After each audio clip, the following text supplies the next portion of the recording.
In this video, we will learn how to highlight duplicate or unique data by using the conditional formatting in Excel sheet. So let's start. This is my Excel sheet. I have here some seller ID. So I want to find from this unique or duplicate data. So first select full cell, full column, then click on the home tab. Here you can see in conditional formatting, click on this arrow, click on the highlight cells rule, click on the duplicates value.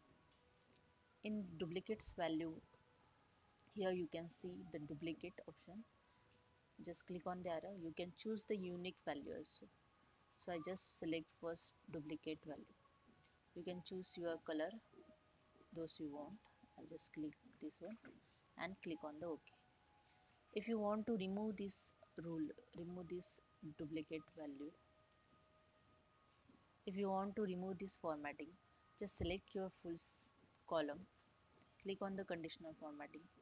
Here you can see the clear rule. Just click on the clear rules from selected cell. Just click on it.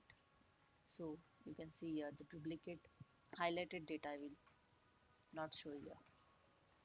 So hope you understand. If you like this, please subscribe my channel. Thank you so much.